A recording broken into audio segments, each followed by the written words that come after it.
Those people who have no knowledge of law, वो ये law के बारे में एजुकेट कर रहे हैं कि लॉ इज अबाउट कि एक लॉयर अगर इस फील्ड को ज्वाइन करता है ना, तो बहुत सारे पॉडकास्टर्स ने ये क्वेश्चन पूछा और ये बोला कि लॉयर एक दिन में कितना कमा लेते हैं, लॉयर इतना कितना कमा लेते हैं।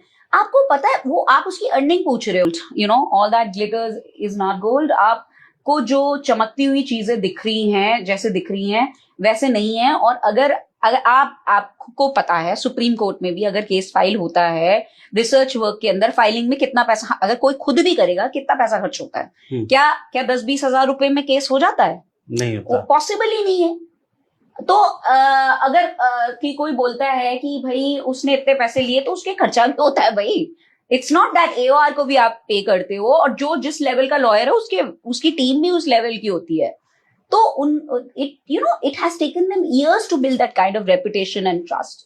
तो why won't they encash it? आपने एक नाम लिया था लीगल बाबा, हाँ, जो कि आपने बताया कि वो उसका लाइसेंस मैंने सस्पेंड करा, कि वो एडवोकेट नहीं है। हाँ, वो क्योंकि वो सबको ये बोलता रहा फिरता था कि अपना वकील खुद बनिए, अपना एडवोकेट और खत्म करा दिया। Yes, because he cannot practice ever because professional misconduct. He was doing out and out paid promotions or direct promotions.